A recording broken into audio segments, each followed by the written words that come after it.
देखिएगा, वो last class में जो है क्लासिफिकेशन ऑफ इंस्ट्रूमेंट बात की है। क्लासिफिकेशन ऑफ इंस्ट्रूमेंट में जो है हम लोग बात किए थे कि इंस्ट्रूमेंट को हम लोग क्लासिफाई करते हैं first of all on the basis of methodology. अगर आपको याद होगा तो on the basis of methodology हम लोग ने उसको कैटेगराइज किया दो पार्ट में, एक अब्सोल्यूट इंस्ट्रूमेंट था और दूसरा जो है हमारे पास सेकेंडरी इंस्ट्रूमेंट था।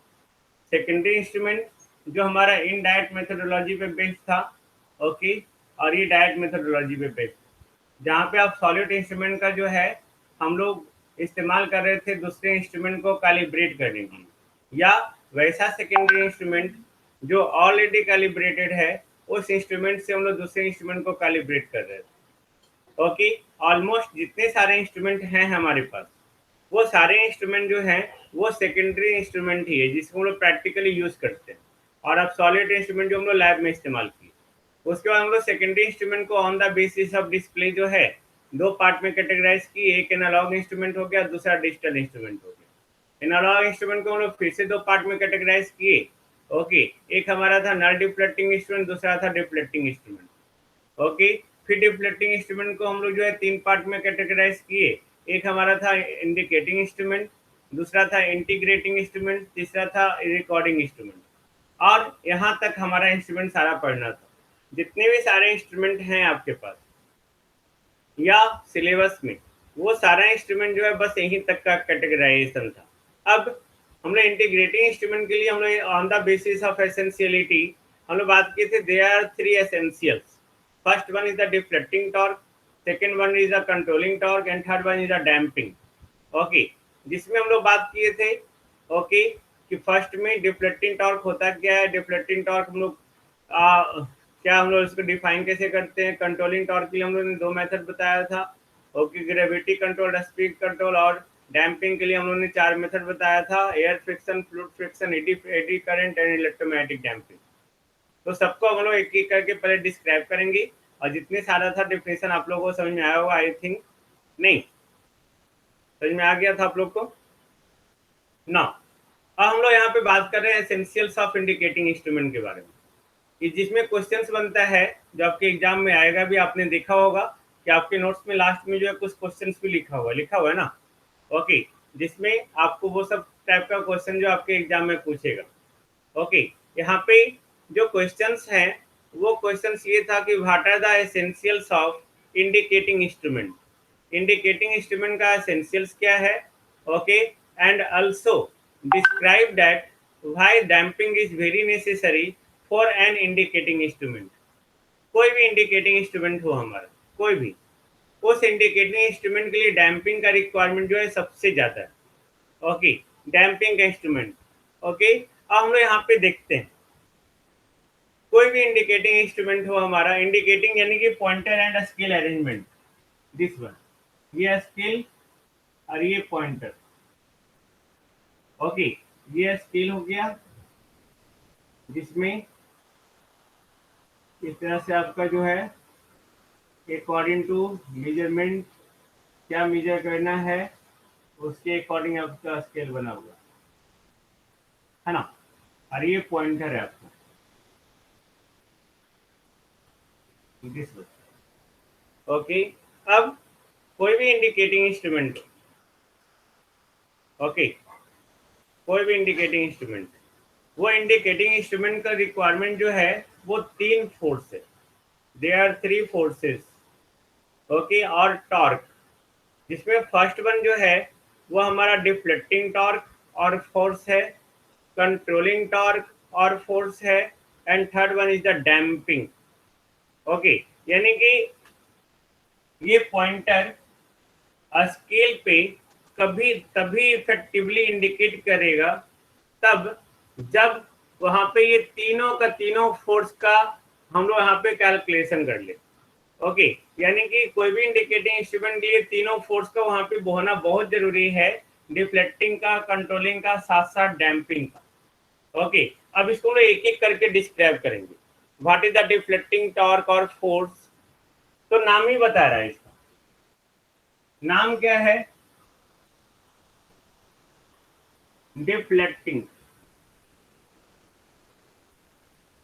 डिफ्लेक्टिंग टॉर्क यानी कि डिफ्लेक्ट करना, ये देखो डिफ्लेक्ट हो रहा है, डिफ्लेक्ट होगा तब तो वहां पे ना वो पॉइंटर इंडिकेट करेगा। ये हमारा कौन सा इंस्ट्रूमेंट है, सारा डिफ्लेक्टिंग इंस्ट्रूमेंट ही है, यानी कि जीरो से इसको डिफ्लेक्ट करना है। तो इसको डिफ्लेक्ट करने के लिए जितना ये फोर्स चाहिए वो फोर्स कौन प्रोवाइड करेगा, डिफ्लेक्टिंग टॉर्क या deflecting force. Okay, then deflecting torque is produced by the parameter under measurement.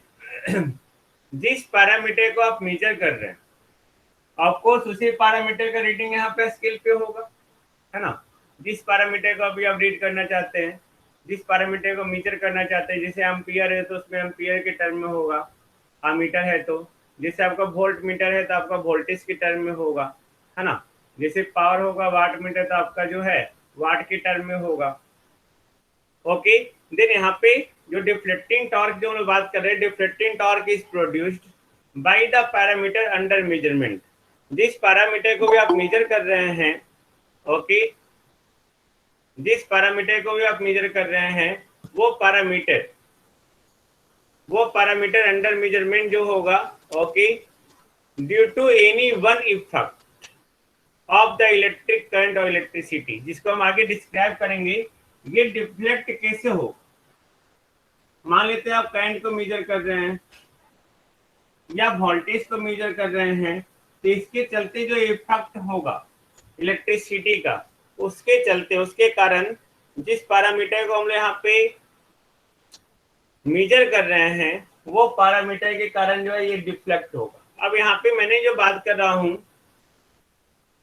कि कोई भी इलेक्ट्रिसिटी का इफेक्ट या इलेक्ट्रिक करंट का इफेक्ट, तो इलेक्ट्रिक करंट का बहुत सारा इफेक्ट होता है, heating effect, okay, electromagnetic effect, है ना।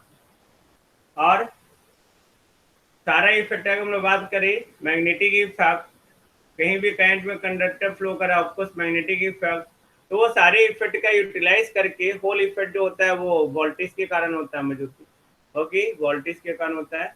तो वो कोई भी इफेक्ट के बारे में हम लोग बात कर रहे हैं, ओके, तो उस इफेक्ट के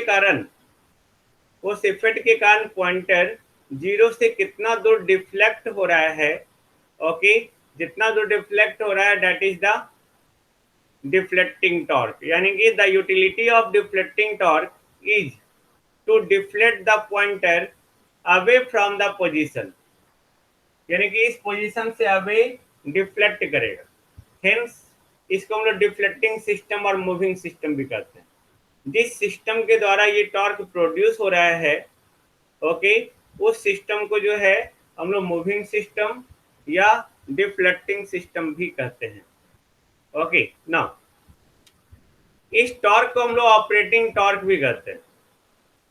ऑपरेटिंग टॉर्क दैट इज इसी टॉर्क के कारण पॉइंटर ऑपरेट हो रहा है, okay, because it is operated by the parameter under measurement itself. जिस पैरामीटर को आप मेजर कर रहे हैं वो स्वयं ऑपरेट हो रहा है वो खुद ऑपरेट हो रहा है और उससे के चलते इस पॉइंटर पे एक फोर्स लग रहा है, वो वहां पे जाके रुकेगा जहां पे इसको मेजर करना। मान लेते हैं कि I equal to 2 ampere measure करना, ओके, और यहाँ पे मैग्नेटिक इफेक्ट इस्तेमाल हो रहा है। ऑफ कोर्स 2 एम्पियर के कॉरस्पॉन्डिंग मैग्नेटिक फील्ड आएगा, है ना। इस मैग्नेटिक फील्ड के कॉरस्पॉन्डिंग मैग्नेटिक फोर्स लगेगा और वो मैग्नेटिक फोर्स इस पॉइंटर पे लगेगा। इस मैग्नेटिक फोर्स का ताकत, स्ट्रेंथ कौन डिटरमाइन कर रहा है, ये मैग्नेटिक फील्ड। ये मैग्नेटिक फील्ड को कौन डिटरमाइन कर रहा है, ये करंट। तो ये जिसको मेजर करेगा वो क्या होगा, करंट का मेजरमेंट होगा, है ना। तो हम लोग बोल सकते हैं the magnitude of the deflecting torque is directly proportional to the parameter under measurement. Okay, अगर आपको करंट को मेजर करना है then TD is directly proportional to I। अगर आपको वोल्टेज को मेजर करना है then TD is directly proportional to voltage V। जो भी पैरामीटर है that is the deflecting torque. I think no problem in the case of deflecting torque, नहीं ना, नो। नाउ अगर अब हम लोग बात करें कंट्रोलिंग टॉर्क के बारे में, है ना, ध्यान से देखिएगा, नाम है कंट्रोलिंग।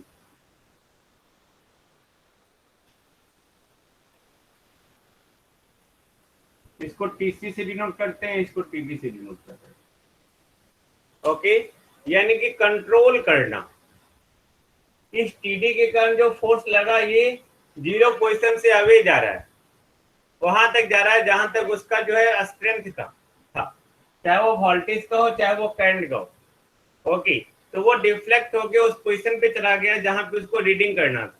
बट अब सोचो, एक बॉडी को हम लोग जिस फोर्स से मूव करवाते हैं, जितना फोर्स लगाते हैं, क्या वो वहीं तक मूव करता है?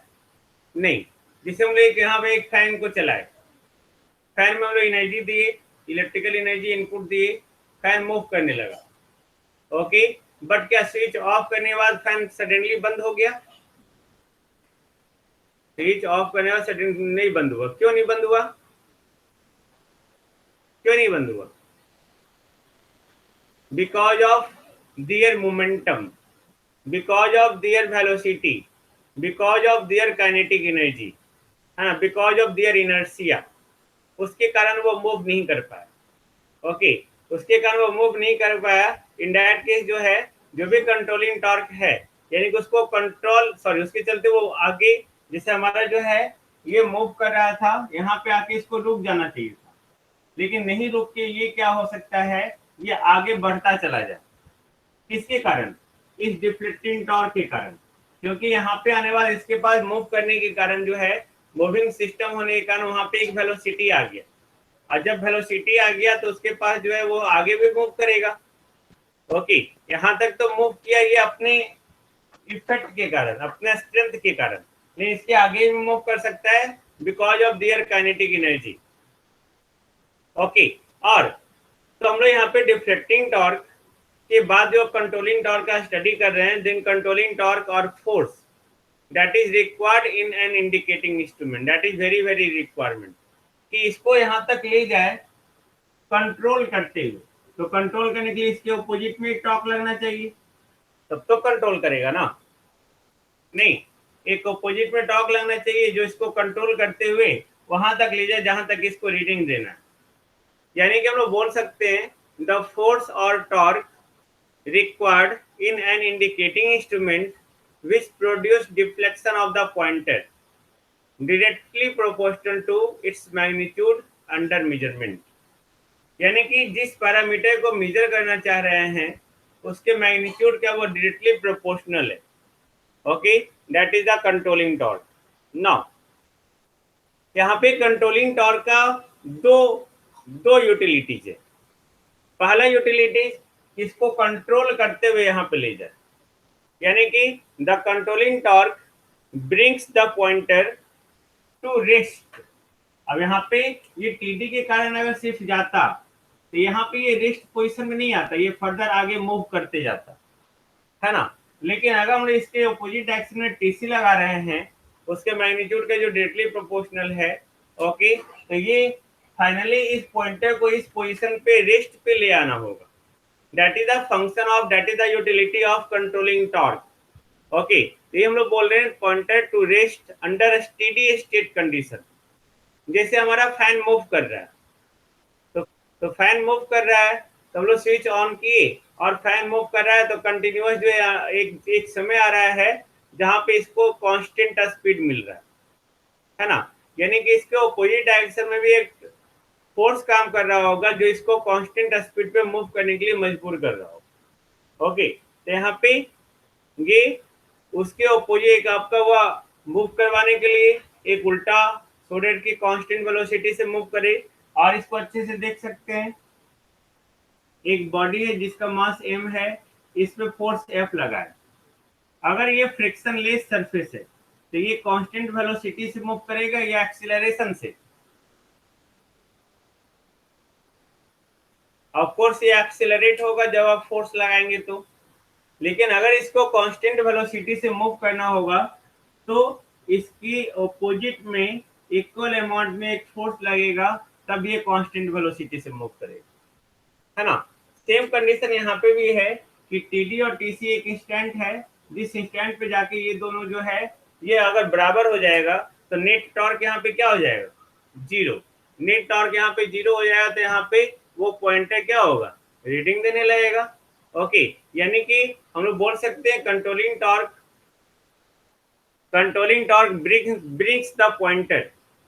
brings the pointer to rest under steady state condition. यानी कि स्टेडी स्टेट कंडीशन यानी कि जहां पे पॉइंटर को रुकना चाहिए, यानी कि एट स्टेडी स्टेट कंडीशन और पोजीशन कंट्रोलिंग टॉर्क क्या कर रहा है, नेट फोर्सेस या नेट टॉर्क के non net torque acting on the pointer उसको क्या कर दे रहा है, जीरो कर दे रहा है। ओके, ये पहला यूटिलिटी हुआ। अब हम लोग इसको मेजर कर लिए। देन दूसरा फंक्शन इसका क्या है, अब मेजर करके जिस पैरामीटर को मेजर कर रहे थे वो रिमूव कर दी, तो रिमूव करने के बाद जो है इस पॉइंटर को वापस जीरो पोजीशन पे आना होगा ना, तभी तो हम लोग दूसरा रीडिंग लेंगे। पता चला वहीं पे रुक गया तो उसको खोल के वापस उंगली से उसको जीरो करना होगा। मेरी बात समझ रहे हैं?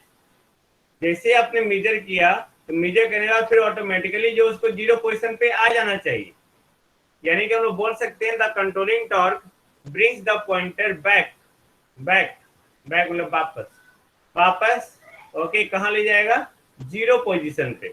Okay, when the parameter under measurement is removed from the terminals of the instrument, जिस पैरामीटर को आप मेजर कर रहे हैं ओके, तो इंस्ट्रूमेंट के टर्मिनल से अगर उसको हटा दिए तो पॉइंटर को वापस जो आ जाना चाहिए था वो जीरो पोजीशन पे आ जाना चाहिए। यानी कि अगर कंट्रोलिंग टॉर्क नहीं होगा तो पॉइंटर जो है वापस जीरो पोजीशन पे कभी नहीं आ पाएगा। Okay, then this is the disadvantage.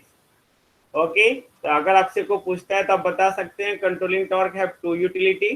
पहला यूटिलिटी ये है ओके के अंदर स्टेडी स्टेट कंडीशन में पॉइंटर पे नेट टॉर्क को जीरो करने का ये काम करता है।